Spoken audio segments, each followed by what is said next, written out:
Good evening, I'm Anthony Mason. In his inaugural address, President Trump said, "When you open your heart to patriotism, there's no room for prejudice." But today, the commander-in-chief decided there is no room for patriotic transgender Americans willing to serve their country in the U.S. military. He is reimposing the ban lifted by President Obama. Major Garrett begins our coverage of what's behind the decision and the fallout. The president's tweets sounded like new policy. The United States government will not accept or allow transgender individuals to serve in any capacity in the U.S. military. But it caught the Pentagon and Congress completely off guard. The White House could not explain what it meant for the thousands of transgender individuals serving now. Press Secretary Sarah Huckabee Sanders did not provide a timetable for implementing the policy. Obviously, it's a very difficult decision. It's not a simple one, but the president feels that it's the best one for the military. But you can't answer the question of what's going to happen to transgenders who are in the military now. Shouldn't you have been able to answer that basic question with a policy of this magnitude?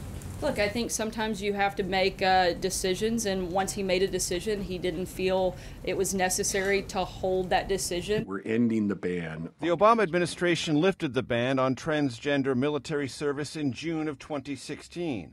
Then Defense Secretary Ash Carter. Transgender Americans may serve openly, and they can no longer be discharged or otherwise separated from the military just for being transgender. Estimates of transgender individuals in the military range from 1,300 to 15,000. In his tweets this morning, the president said their continued service would burden the military with tremendous medical costs. But a 2016 study found transgender individuals who may opt for gender reassignment surgery or other procedures would add 0.1% to overall military health care spending.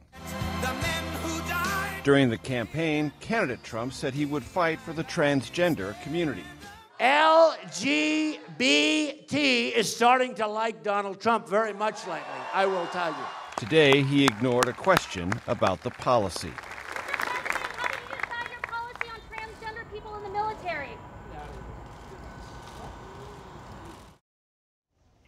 John McCain, chairman of the Senate Armed Services Committee, rejected the policy implied by the president's tweets, writing anyone who meets current medical and readiness standards should be allowed to continue serving. Anthony? Major Garrett at the White House. Thank you, Major.